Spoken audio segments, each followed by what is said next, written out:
Hello, I'm JW, and this time failed electrical products again, and what we've got here is one of these Hexagon sockets. This is the 4 USB version, and this one happens to be blue, but other than that they're fairly commonly available, it would seem, from the usual suspects. Now, so this was sent in by Jet, and it came from the supplier via Amazon, and this is Amazon in Germany. Here's a picture of the listing, and as you can see the price was €6.99, and that was including delivery. And as you see there, the picture of the thing pretty much resembles what we've got. Now, so we can actually see the seller in the middle here, and it's actually listed there as Hulker Action UK, and obviously fulfilled by Amazon. And if you click on that, you can see the actual seller details, Hulker Action UK, but don't be fooled by the bit with the UK at the end, because if you see the name of it, it's some Chinese person or company or whatever. And the address down the bottom of the screen there, basically, it's Shenzhen in China. So not too surprising, really. Obviously, it's just a Chinese company which is shoving things into Amazon's warehouses and having them send it out to various people. So here's the thing in its box, and this is as supplied. It's a fairly generic box. It's got no manufacturer's information or who actually even supplied the thing. This is just the label which was used by Amazon for their warehouse purposes. And we can see we've got the 4 USB blue version here. Other versions are available. And the writing on the back here, again, it's the usual disaster of some kind of poorly translated between 20 languages, and it kind of ends up in English. Certainly not the best there. Rated currently to leisurely 10 amps, 250 volts, so 2500 watts. And cord length is one of these two options here, which one, of course, is a mystery because they haven't actually marked either. So let's see what we have inside then. So let's just open this up and see now. We get the thing itself, of course, and for some reason we also get one of these, which is some kind of USB light type of thing. So let's get that out of there. So yeah, it's one of these sort of USB light things. You're just supposed to plug in the USB socket, and then you can just bend it to whatever shape you would like. Now, why this is included in here isn't clear. Basically, it's in there, but there's no mention of why, and the listing doesn't actually mention why either. So anyway, we'll have a look at that one later. So here's the thing itself, and just undo the wire like that. Now, this has got this sort of European type plug on it here. I'd say this was obviously being sold on Amazon in Germany, so of course this is a type of plug you would expect to use over there. Whether it's any good or not remains to be seen. Blue flex here, this looks like the shorter version. Clearly it's not 3 point something meters, so that's the short one. The flex on this feels loose inside, so it's fairly flexible and it crushes down quite easily, especially where the pre-existing bends are located. This thing has no weight in it at all. We can already see that there's absolutely no shutters involved here. These all contacts are all completely wide open, so that's a fail for a start. Certainly in the UK, all sockets require shutters on the line of neutral, and so this is already a fail anyhow. And this is the kind of typical designed to fit everything, but in reality fits nothing type of sockets here. So I've got 4 of them and then 4 USB outlets here. They're not marked with any kind of power rating, so anybody's guess. And again, nothing on the back, fairly anonymous and generic. Now to got the box here, let's try to peel this label so we can see what's printed underneath. Not a lot, it seems. So this is just the Amazon fulfillment label, so that doesn't really tell us anything we didn't know other than it was made in China. Hulker Action, it said, which I believe is the name of the supplier who was selling it via the Amazon fulfillment system. But anyway, so yeah, there's no actual rating for the USBs at all. It's got 2 or 4, and we've got the 4 here, so we'll have to just test that later. Now, so this plug is of the European style. How good it is another matter. Now, of course, this style is not generally used in the UK. However, it doesn't matter because we do have the sockets here which we can use, and of course got our UK plug on the end. That is the one used in the UK. Now, this should fit into these. It does in a kind of graunchy kind of way, but I don't think we're going to be plugging much into that. And the deal with these, for those people that don't live in Europe, obviously people in the UK, then basically you've got your 2 pins here. These are unsleeved. Not entirely sure whether those should be sleeved, certainly a lot of the European ones are. And there's two styles of these. This actually should fit both. You've got this one where the line and neutral holes are in the bottom there, and notice these do have shutters. And then the earth is actually a pin within the socket itself, so that's rigidly fixed. And that of course would go in the hole of the plug here, and that should fit in there. Well, it seems to fit reasonably well. And then the other style is this one, which this should also fit. Two holes again, line and neutral. And then the earth of these clips on the top and the bottom, so of course that should fit in there, which of course it seems to do fairly well, though possibly a bit loose. And the only difference between these really is that this one is polarised, because of course it can only go in one way with the actual pin, obviously in the hole, whereas this one is not polarised, as it can go in this way, and of course also go in the other way as well. Not that matters because they're AC, so line and neutral doesn't really matter. So we'll just start with some fairly basic and obvious checks on this device. So we should have continuity between the various parts here and the sockets themselves. So continuity there. And if you've seen the short video on Facebook, then you'll already know where this is going. But we'll just apply the leads to the metal part of the earth there. And we should have continuity to the pinholes here. And as you can see, there's no continuity whatsoever. We'll just check the others a good measure, but no, nothing there. Nothing here either. So that's already a fail. We'll just check the other ones here. So this will be the line pin. So yeah, we do appear to have continuity to them, and of course not the others. And conversely, the neutral here, and that should be those, and of course not the others. So line and neutral is certainly connected, and there shouldn't be anything between them, which there isn't. And we should have found there's no connection between any of these, so that's not too bad in that regard, but no earth connection, so already a fail. Now let's get this thing open and see what we've got. No screws or any fastening, so we'll just pry in somewhere. This top white piece does look quite loose and flexible.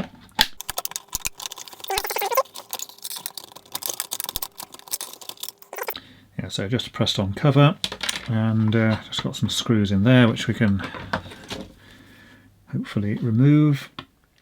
Yes, they're just cross type ones of some generic kind, Phillips style. I won't say actual Phillips because who knows what they are. Some kind of cross shaped item. Now, for those that don't know, Phillips is just one of many different types of cross-headed screws, and if you get the wrong screwdriver then they don't work properly and quite often end up destroying the heads of the screw. But anyway, these seem to be coming out with this particular one, so that should do for those. Revealing the contents, so there we have it.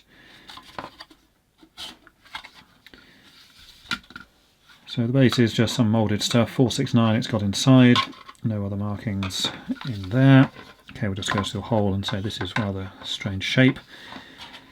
So let's see what we have inside here. So we've got a board here, which is obviously for the USB socket, so two at each end there. And the mains lead comes in. We've got two wires here, which are some kind of brown colour, and those just go to the two terminals here. And then they're linked between with these red wires, which are just apparently soldered onto the back of these contacts here. And the earth wasn't working because, as you see, there's no connection to any of the earth terminals. Doesn't even appear to be an earth wire actually in here. So what are these things actually made of? They're sort of silver coloured metallic kind of substance. Have a look at the box here. Apparently it's high elasticity phosphor copper and a load of other rubbish there. And it's got nickel plating processing, and it's got silver plating processing, and a load of other miscellaneous rubbish, which makes no sense to anybody. So theoretically they're not magnetic, so here are some magnets on this screwdriver. Well, they're certainly not magnetic, so they're certainly not steel. Now, the wire's magnetic, would appear not. Screws are there, obviously, which are holding it in, so definitely attraction to that. But yeah, whatever those contacts are, they're definitely not ferrous, so maybe they are high quality phosphor copper or whatever the hell they said, or more likely they just pressed out aluminium or something. But yeah, there's definitely no magnetic attraction to those. So let's just lift out this crusty board. not a whole lot on this side. Little red LED there, which just shines through that little window in the top piece there. It is marked L and N on the board there. They have actually attached it to what's marked L and N on the socket, so that's a start. The back of this is all got this rather odd frosted look, so presumably covered in the flux and whatever other disgusting mess we've shoved onto that.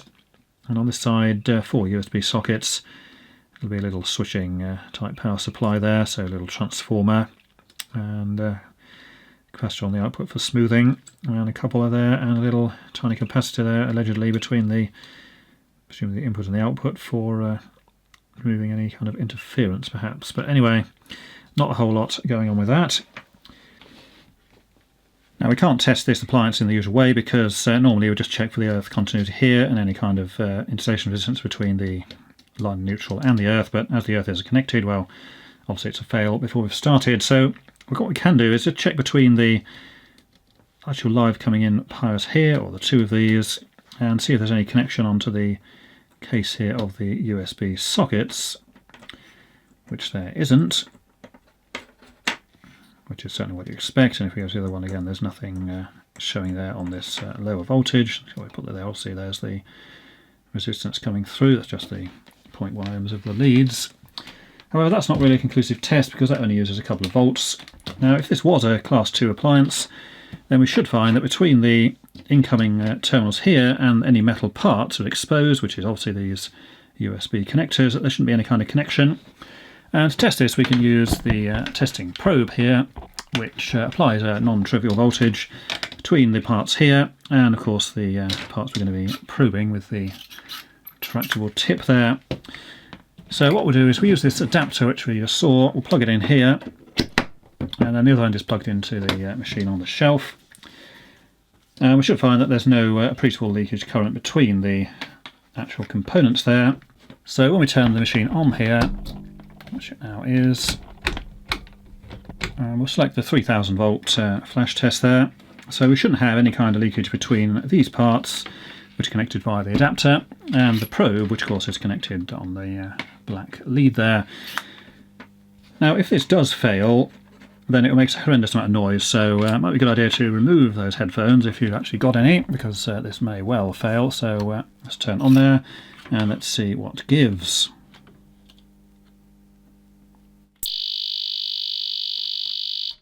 Well, that's definitely a fail on that one, and I'm sure the rest of it's a fail as well. Yes, well, that's certainly not very satisfactory. Has that killed the entire thing? Well, quite likely, but things can't survive testing. Well, they shouldn't really be put out for sale, should they? Now let's just have a closer look at this despicable object, and by close I mean we can zoom right in there and we'll have a good look at the terminals on the back. So this is the first socket here, and this is the incoming wires, these sort of reddish purpley browny coloured jobs. Both the same colour there, there's no distinction between line and neutral. We can see it's just sort of been blobbed on this tab, bent up. Two wires just shoved in and a blob on it, and they've got a big sort of strand of the metal just sort of loose hanging away there. And the other side, pretty much the same deal, just blobbed on with a great chunk of crusty solder there, and some horrible melting of the insulation. And you see it sort of splattered onto the bit above as well. So literally just tacked together. And of course there's no connection to the earth here, although we do seem to have a lump of solderite for some reason. Entirely clear what the deal with that is. No, it doesn't appear to be fixed either. So it's just a bit of random solder rattling about in the top of there. And there's a bit of a mark there where presumably it may have been tempting to be put there, but as there's no earth wire, obviously no point in doing anything with that. So yeah, I think would also have fitted in that slot there, so presumably just dropped there carelessly by whoever soldered the thing together. The next one, pretty much the same deal. I've just stripped a bit and shoved it in that tab and blobbed some solder on the back and some solder on the plastic there. That will also break off and short against something. Here's the next one, and yep, same old deal, and these are just sort of one crossing over the top there, so you've only got that single insulation between the two. And again this side, yep, same, just blobbed on in there. Now this is where the actual incoming was. It ends, and then we've got these two thinner ones which go over to the USB section. They appear to be a stranded sort. Again, just blobbed together. And over here, yep, same deal again, just crammed together with crusty who knows what, all gunked up on the cable there. So who knows what that is. Certainly a pretty poor quality effort. And again, you'll see it's this insulation which is kind of loose from the actual inner cores of the cable. Now we have the USB circuit board here. So we've got a socket on either side here. Here's one and here's the other. So it's just connecting directly through to the actual positive and negative. The middle two are of course not connected. There's no data there, but they do appear to be fixed together for whatever purpose that may signify. And yeah, they're just all common together on the two connections there.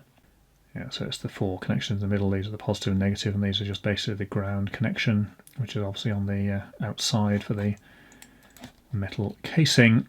So tracks come along there. Again, we've got some kind of lump of something in the middle of there, so remove that. There's this sort of white residue all over the board, presumably flux or worse. And in the middle here, a few components. I'll come back to them in a minute. This end here, we've got again the same deal with this disgusting residue all over the board. Middle two, again, not actually connected to anything. And we've got a resistor here for whatever reason between the two. Again, middle two there just shorted, and we've got the positive and negative on either side. And in the middle here, we've got two devices. One here, which presumably is a bridge rectifier from the shape. Yeah, we can just about see the plus on the side there, got the crusty crud all over the top of it. So yeah, it's going to be plus and minus AC in on that side.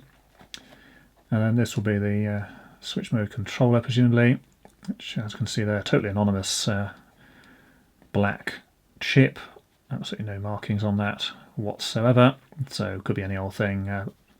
Going to be a fairly generic sort of little micro, or basically probably a dedicated switch mode controller. And apart from that, a few resistors there, a little diode in here. And then for some reason we've got a resistor R6 at the end here, which appears to be stuck between the positive and negative permanently, presumably just to overheat and set on fire. Very thin gaps between those, but that's all on the low voltage side anyway. What sort of clearance we've got here? Well, bugger all, basically. Mains input here, this is the line on this side. We've got the neutral there, although bearing in mind the plugs can go in either way, so could actually be one way around or the other. Resistor here, put at this jaunty angle, presumably so it doesn't melt quite as quickly with a bit of extra airflow underneath. And that basically connects across there, so that would act as a kind of crude fuse in the event of it drawing way too much current. On the back here, we've got line and neutral coming into the bridge rectifier, line and neutral coming out, and then here we have absolutely zero space between the two tracks. So I've got this section here which doesn't have any of the actual solder resist on it. And I've also got another bit here, but that's all it is. It's not actually a slot or anything, it was cut. Presumably it's supposed to provide some kind of isolation between the two sides, but as we've already seen with the test there, that doesn't actually work. And I mean, if that was a slot, it would have been a reasonable attempt, but of course it's not. It's just a bit where they've burnt away the, or haven't actually put on the green solder mask there. Now the possibility for a short between line and neutral is, well, I'd say pretty high and almost pretty inevitable, because AC in here, positive and negative at the back, and bearing in mind this is literally just going to be the same voltage as whatever the main supply is. That'll be the capacitor on the top there, yeah, that green effort there just across there for smoothing. 300 plus volts DC here. That appears to go over the top, and this track actually goes underneath this resistor, and this is the red there, that'll be the glue that holds it down, and comes out the back. So your actual distance on the circuit board is basically this bit here, and whatever you've got underneath the resistor, which is probably about the same. And if you actually look at that, it's in the same order of diameters as the size of the tip, and this is actually a multimeter probe. That is literally in the millimeters range. Now it's difficult to get some idea of how big this is when it's zoomed in, but here's a tape here, and we just place that on the board there. the black marks are 1mm, so as you can see, the actual distances involved here between the two sides are less than 1mm. It's probably, being generous, it might be sort of 0.75mm. So bearing in mind those thin, small black marks are 1mm. So absolutely no distance at all between those two. And on the other side, here's the actual transformer, which will obviously step down from the high voltage to the low on the output. So here's your output on this side. As you see, that's basically one pin here goes straight over to the ground side, so that should be the negative, and that'll go at the other end as well. And then the positive output, we've got the terminal there. We've got a diode on the top, which comes across to that, and then we've got the two pins there, which are going to be that little capacitor on the back to smooth the output. So pretty basic switching type power supply. And we've got that resistor there, which probably is across the output permanently, presumably to provide a tiny load even when the thing is actually doesn't have anything plugged in. But all of this is a bit of a mess because, say, there's zero clearance really between the two incoming supplies at sort of 300 plus volts DC. That is supposed to be a slot, presumably, to isolate the two sides, but as you can see, it's just a bare piece of the circuit board material, and therefore it won't actually do much at all. And as you see, it's already flashed over to the other side anyway. Little LED in the middle, which just turns on when the thing is powered. Then there's a capacitor there, which is one of those blue jobs, presumably between the two sides. Yeah, it's between here and there. Now that may be why it flashed over on the test, or maybe not. Hard to say, but pretty poor. There's a space there for another capacitor which isn't installed. And that's pretty much it. I mean, it's one of basically the most minimal circuit arrangement you could possibly get. Now, one thing you notice here that the mains wires come in here with this sort of crusty insulation, and they're right up against the shielding of the USB socket there. So if that actually wore through or failed, you've got mains voltage on the USB circuit there. And of course, it's not just this one because they're all common together. It would be on all of them at the same time. And here's those wires I showed before, and you see they are absolutely incredibly thin. I mean, yes, they're only powering this here, but even so, certainly not particularly good. Now, of course, to test this thing, all we need to do is take this plug and shove it into a nearby wall outlet, which in the UK, of course, fused at 32 amps, has a massive amount of volt current available there. But obviously we're not going to be doing that inside, because if this thing does set on fire, I don't want the actual house to be burnt down. So what we'll do is next time we'll go outside and do the electrical test of things out there to see what burns and melts. Not doing it at the moment because for the first time in 2 months it's actually raining. But we'll do that next time, and we'll also test out these USB holes to see how much current they can actually provide, if any. So until next time, thanks for watching. And for some extra content, let's have a look at these dreadful words on the back of the box here. So insert the wrap, users the high elasticity phosphor copper had guaranteed the plug with inserts the sleeve joint effort because thus avoided the plug inserting a set of contact, not good to damage the current collector the possibility, the surface uses nickel plating processing, maximum limit has avoided when used electricity the plug inserted produces hits the spark to damage the plug the possibility. Switch. The electronic contact uses silver plating processing, has avoided when switch hits the spark to burn out the electronic contact possibility, increased the break over rate. Shell. User the environmental protection high strength flame retardants engineering plastic.